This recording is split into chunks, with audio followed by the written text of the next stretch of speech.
MSU's two best players out of the portal could be coming from the same school in UConn, so who better to talk to than Locked on UConn? Plus, this basketball team just won't stop waxing Big Ten opponent.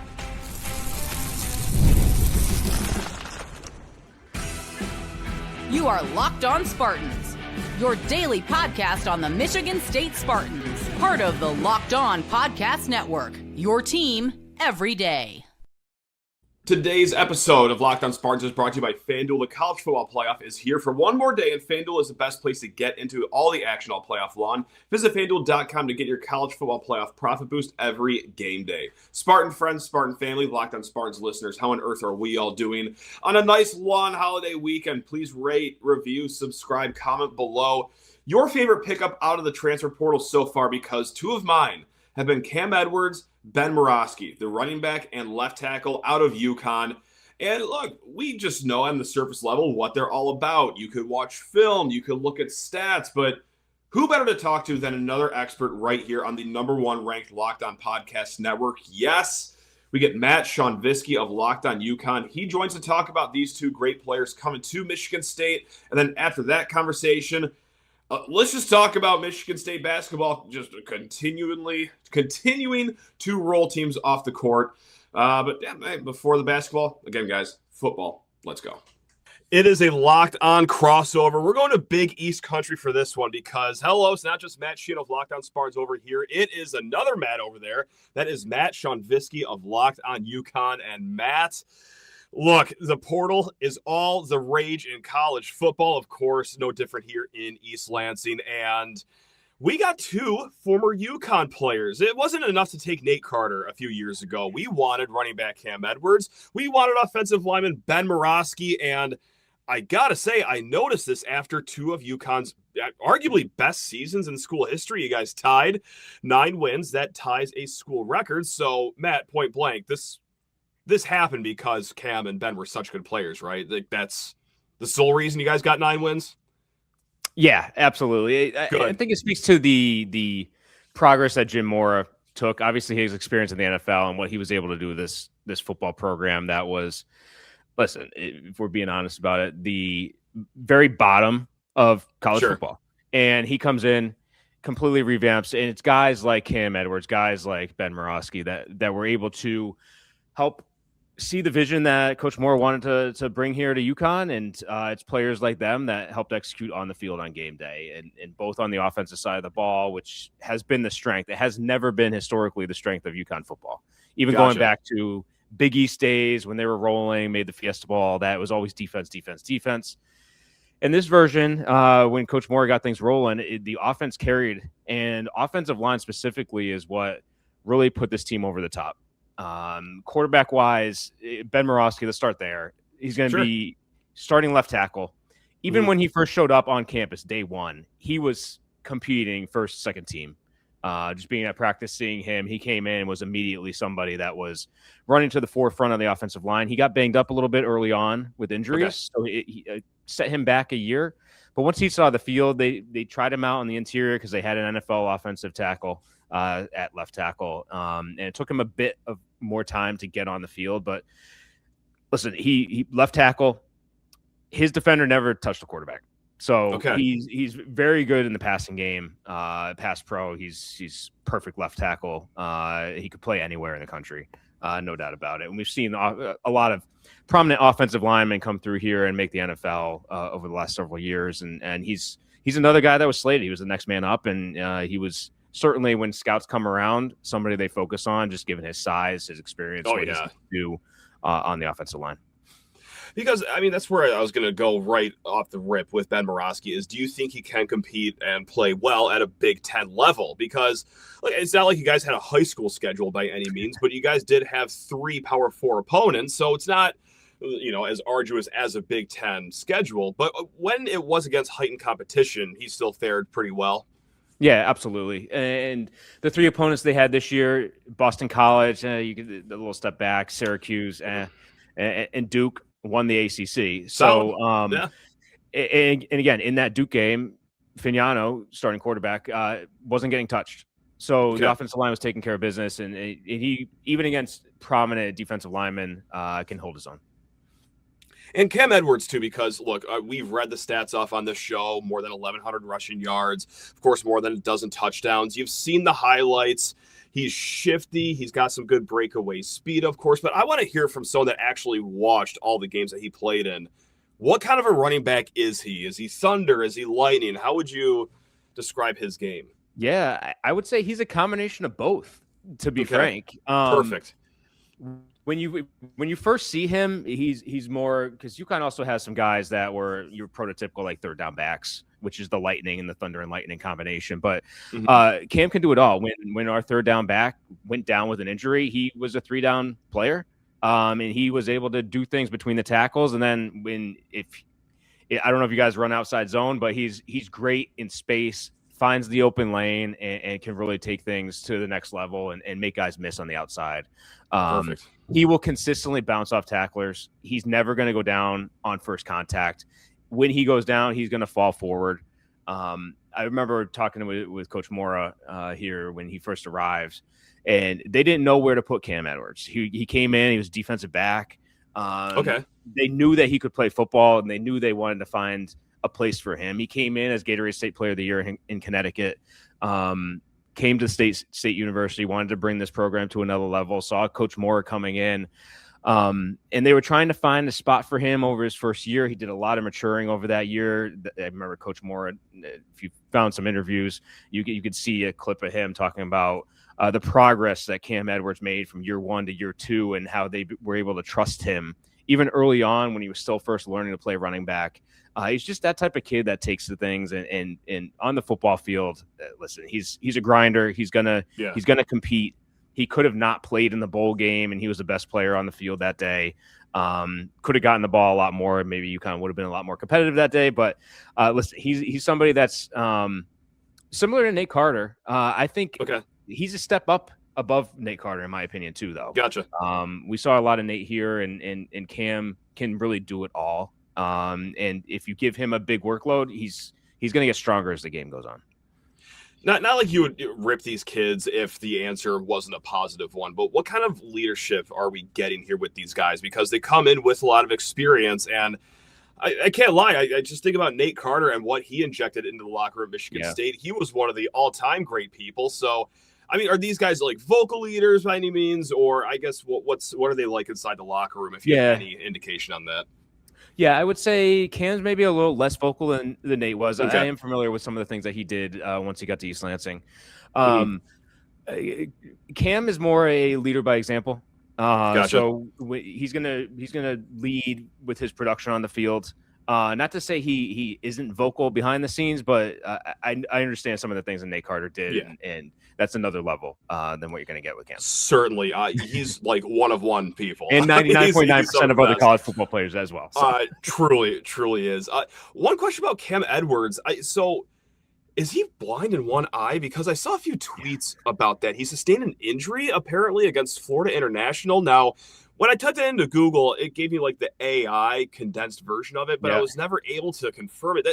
That's all true? Like, this is... I don't know the full story on that. I do know what you're talking about, but I don't know if it happened mid-game, if it happened during a season.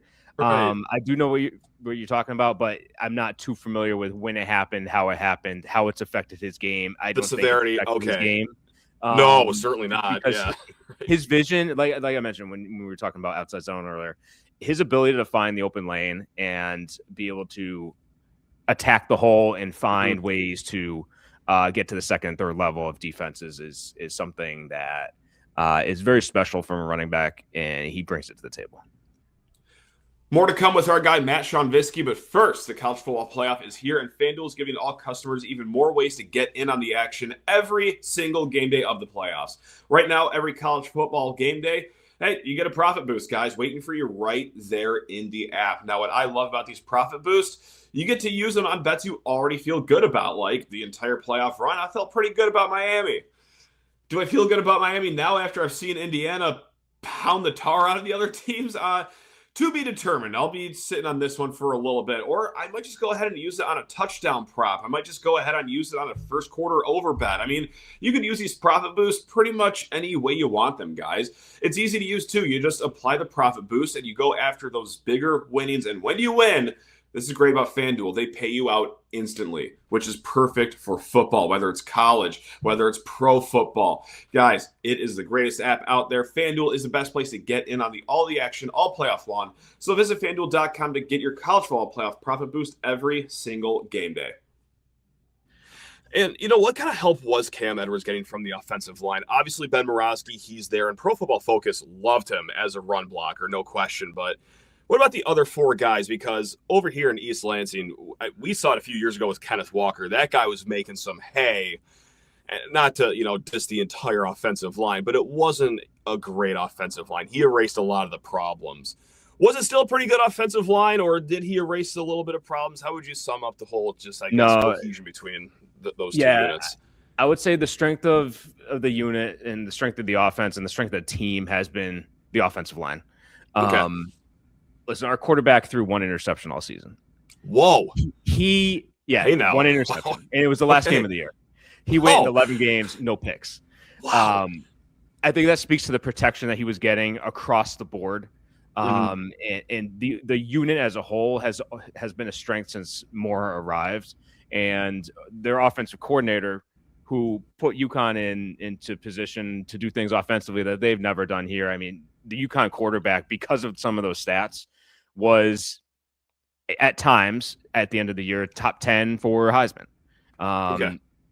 He was never going to win it. He was never going to be in New York, but there were conversations about him being in that realm, and that's something that's never been here around UConn football, even going back to Dan Orlovsky when he was here in the early 2000s. So I just think from a pass protection standpoint, offensive line was spectacular. Running as well. They were a very heavy outside zone, and they had a lot of offensive linemen that can move around in space, can get to the outside and create the open lanes. And then from there, it's just, hey, do you have the backs that can identify where's the right gap on this play as it's developing, where the cutback lanes and things of that nature. So I think they went hand in hand. You had great backs that can. Because it wasn't just Cam Edwards. Anytime Mel Brown as well, who's another transfer that's going elsewhere, he was able to find open holes and take things to the house as well. So yeah, offensive line was a huge factor, but you also need the guys to be able to carry the rock and find the open lanes too. Jim Mora leaves. Jason Candle comes in, and I bring up Jason Candle because just from Toledo, he's a less than 2 hour drive from East Lansing. Whenever Michigan State has had coaching searches, and boy, have they had a few of those in the last 5 years. Is he ever a lead candidate? I don't know, but his name's always out there. But it always seemed like he would just always stay at Toledo. But I'm actually happy to see him get a great opportunity at UConn. Are you guys pretty happy with the hiring overall so far? Obviously, we haven't played a game yet. He's still undefeated. But what's the vibe right now in his few weeks here? Yeah, the vibe is positive. The vibe is very positive. You spoke to some of spoke to his time at Toledo, never looking to jump ship. I think what UConn's looking for is somebody that wants to be here and wants to be here long term, stabilize the program. Coach Moore, even after last season, I think was looking elsewhere. I think it was at this point is well known. He was looking at some West Coast jobs even after last season. UConn is certainly glad that somebody of the mindset and the experience and the winner that Jason Candle is. If you just look at his track record, 10 years, no losing seasons, has the Mount Union connection with Nick Sirianni, Matt Campbell, and how he developed. So the fan base here and myself, I'm a heavy football guy, have been around the program for several years. Very happy to get somebody like him, just like the person that he is and the stories that I've already heard in terms of how he's able to connect with his players, the culture he's going to bring here, and what we're seeing from a recruiting standpoint. I think we're even seeing an uptick from what Jim Moore and his staff were doing, just in terms of the transfer portal, the type of guys they're bringing in, the offer list that they had, and some of the other high school guys coming straight out of high school that were originally committed to Toledo and what their options that they had. I think overall, I think UConn fans, myself, those around the program, very happy to have Candle here. And I got to end this on a basketball question because I know you UConn folk love basketball, and we obviously don't see each other this season outside of that exhibition that, happened earlier on, but we can't shake you guys because whenever bracketology comes out, it's Michigan State at the 3 seed, and as inevitable as the sun rising every single morning, Duke is the 2 seed, paired up with Michigan State, and then always in the 1 spot is UConn. Out of the East region, at the time of recording, you guys are 17-1. You guys are the classic Dan Hurley buzzsaw. This might just be a dumb question. Why should I be panicking whenever I see that in bracketologies? Because there's nothing I love more than getting riled up over bracketology in the middle of January. So why, when the UConn logo is paired up with Michigan State, should I be in fetal position? I just flashed back to, when was it, 2010, 2011, MSG. Elite Eight game. That was a spectacular. 2013, I was there for that one. 2013, yeah, I was there too. Yeah. Oh, great. Yeah. Every single UConn fan in existence was there. That was a home game for you guys. That was crazy. Yeah. No, listen, 13 straight wins. Their only loss was to Arizona this season at home. Yeah, and UConn was not fully healthy for that game. They were down 2 of their starters, Braylon Mullins, who's a true freshman, and then Terrace Reed, who just went for 21-9 last night. In the road win at Seton Hall.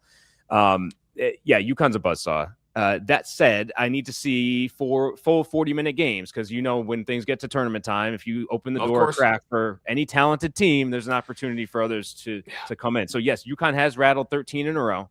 But there's some things that, and this is a coach's dream. I talked about this on my show the other night. I don't think Dan Hurley wants everything to be perfect because that gives him opportunities when you get back into practice. What do we need to work on? And hey, if you're rattling 13 off, you still have things to work on. It's a coach's dream, in my opinion, that, hey, we're winning, but we still have a long way to go. And I think that upward trajectory, if you look at when UConn's won 2 and 3 years ago, national championships, there's always been this ebb and flow in the middle of the season. And I think UConn's going through that right now, even though they're rattling off wins, some by double digits. There's still things for those that pay close attention that need to be worked on. The focus, the slow starts that we've seen. And when you get into a one and done scenario in March, it's always a chance that, especially early on in the tournament, that somebody can pick you off. So I think consistent improvement, and listen, the talent's there, the depth is there. They're not just relying on a 3-point shot on the outside. They can go down the block like they did last night when things weren't falling. They went 3-17 from 3 last night. But they fed the block. And Terrace Reed is a big guy, started his career at Michigan, went for 21-9 and could have had a lot more. He missed 8 free throws. So they fed him the ball last night. And so not live and die by the 3. They can certainly knock down the 3, but they have the depth. They have different ways you can beat you on the offensive end. Then their defense is taking a step forward, and it's championship caliber, if you ask Dan Hurley. Yeah, I don't want to see you guys in the tournament. I'll just say it straight off. But if on the off chance we do see each other, if it's the Elite Eight or whatever round it is, I would love to pair it back up, do another Locked On crossover, because this was awesome, Matt. Can't thank you enough. Sorry, we grabbed your 2 players, but I'm excited. I mean, these are 2 of the guys I'm most excited about. So I was really happy to talk with someone that actually watched all 13 games of them last year. So much and they are Connecticut kids too. They're Connecticut natives. They grew up here going to UConn games. So it's certainly a loss for the fan base and for those that cover the team, because those are the kids you gravitate towards because you of course, experiences, etc. So, but yeah, you're in good hands. Ben Moroski, Cam Edwards. They're gonna help you guys as you go forward. All right, guys, we're going to talk about this basketball game here in a little bit. But first, TurboTax is here for a nice word, because tax season doesn't have to take over your life. This year, TurboTax is making it easier than ever just to hand things off and move on with your day. Now, with TurboTax full service, you can have your taxes done for you by a trusted local expert start to finish without the stress or guesswork. Guys, instead of spending hours trying to take out forms, just figure out what even they all mean, my God. You could just meet with a local TurboTax expert. That seems like the easier way to go, in my opinion. Or just connect online. It's easy, guys. You can either just go to a local person, connect online, and they're going to handle everything from W-2s to self-employed forms and work to get you every deduction that's out there. It's a huge time saver, gives a real peace of mind, and is an expert handling all of this, guys. TurboTax is making it simple this tax season. For a limited time, you can have your taxes done by a local TurboTax expert for just $150 all in. If a TurboTax expert expert didn't file for you last year, just file by February 28th, guys. Take taxes off your plate and get back to your life. Visit turbotax.com/local to book your appointment today. MSU hoops, man. 6-1 in Big Ten play. 5 of those 6 wins have come by double digits, and the one that we all watched Saturday, of course, no different. And the theme of the win was, of course, no different. You got your defending, you got your rebounding, and the defense has been the calling card for the team all season. You've heard me say that.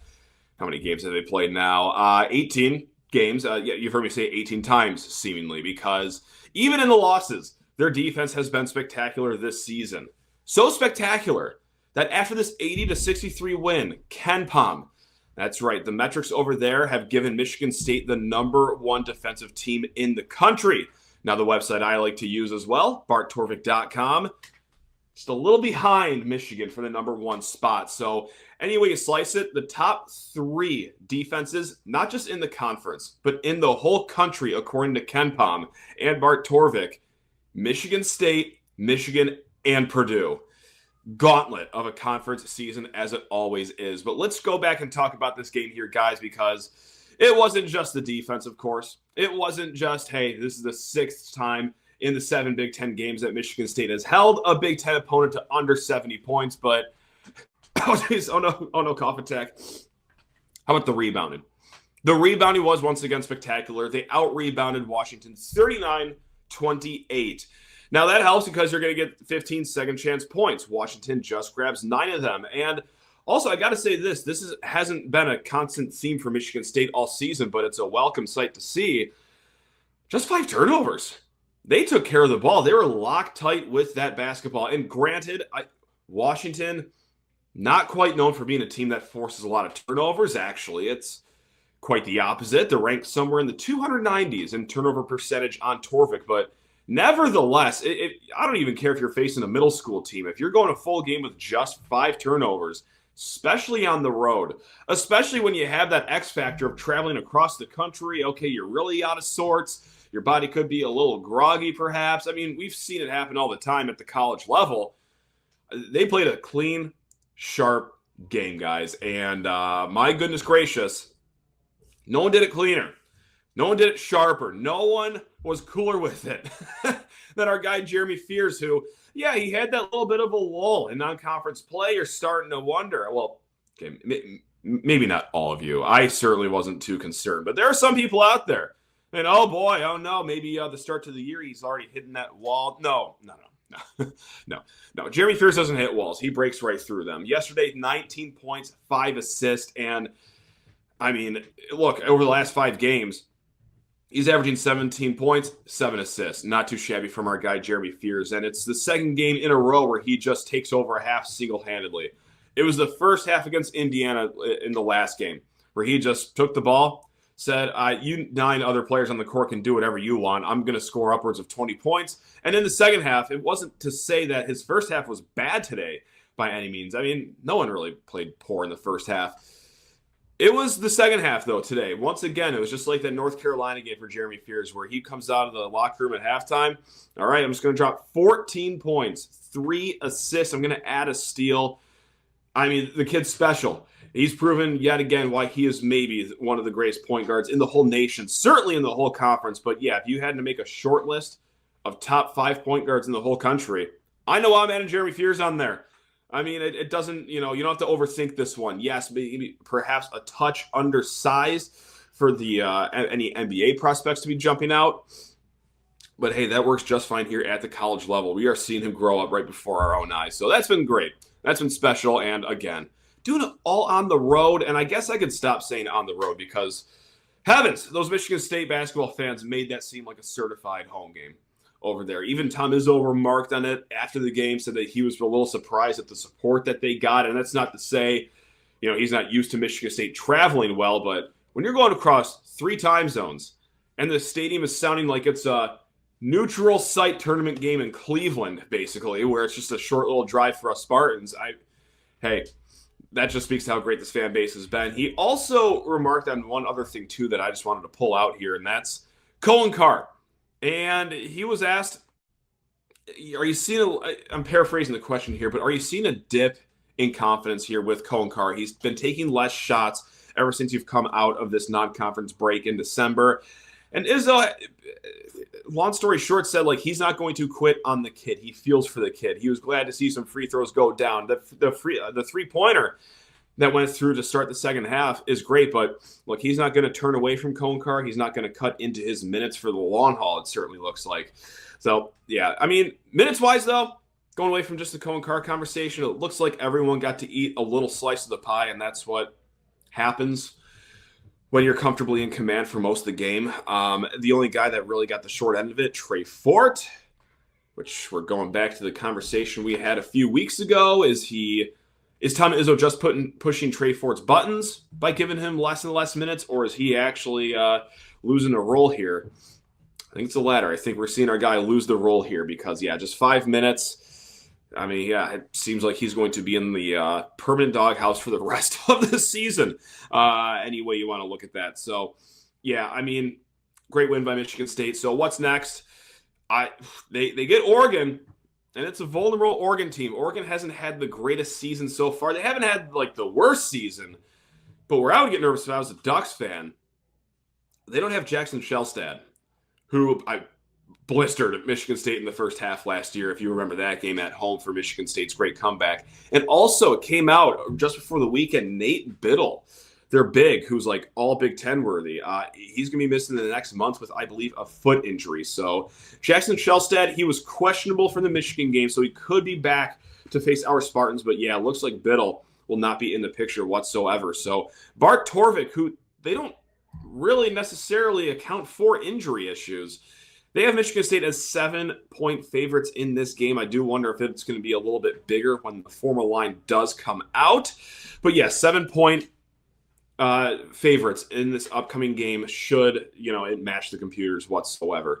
So, look, I just want to blow this out because I want to talk a little bit more about Bart Torvik, what the computers are expecting for the rest of the year for Michigan State, because we're a third of the way through this thing, guys. I mean, and Bart Torvik says when they shake their 8-ball, when they look into their crystal ball, they say that Michigan State's most likely record, it's weighted, there's different percentages for each record, but their most likely record is 14-6, which puts Michigan State as 5th in the Big Ten. Their top 2 teams are Michigan and Purdue. Most likely record, they're saying that 16-4 is going to win the Big Ten this year. Again, very top-heavy dogfight in the conference. The next 2 teams, the 3rd and 4th teams, Nebraska and Illinois, they suspect they will finish at 15-5. But the rest of the way, guys, you know what? Just because Torvik says Michigan State's going to go 14-6 with already one conference loss, it's not to say they don't like us in most of these games coming up. It's just, hey, sometimes, you're going to lose as a 3-point favorite, and they do account for stuff like that. But Michigan State is just underdogs in 3 remaining regular season games. It's +3 at home against Michigan, which that number keeps going down. That was like a 8-point spread just the other day when you would look. But Michigan, I mean, despite media building them up to being the next team that could defeat the 1997 Bulls, no, they are a little human. Yes, they are a really good team, borderline great team, but I'm all set with comparing them to the 2015 Kentucky team. Like, that's been nice to have those Jets cooled. Anyway, 3-point underdogs at home against Michigan. 5.5-ish against Purdue when you got to travel there later on. And then when you face Michigan, maybe it'll be $5 ticket night again at that place late in the season like it was last year when they were competing for a Big Ten title. You will be 10-point underdogs in that one. Now, there's 3 games that'll be close as far as where Michigan State is favored here. Favored against Illinois by just 2 points at home. At Wisconsin by just 3 points. And at Indiana, it's a coin toss. It's by 0.1 point. So there's 3 games where you're favored by 5 or less points. So that means 7 of the 13 remaining Big Ten games, you will be favorites by 5+ points. Now, of course, the game is not played on a computer. You got to play it between the 94 feet of baseline, but I just wanted to give you a little peek at what the computers were thinking here a third of the way through the Big Ten season. All right, guys, We'll be back very shortly. Probably tomorrow night is my guest. Monday night, we're going to be joined by the only Spencer McLaughlin of Locked On Ducks. We'll talk a little bit of portal, a little bit of basketball. Because, guys, that's what we do here. We talk football. We talk basketball. And shout out to the hockey team. Nice little road sweep against Wisconsin. What's going on? But until next time, take care of yourselves, guys. Love you all. Go green.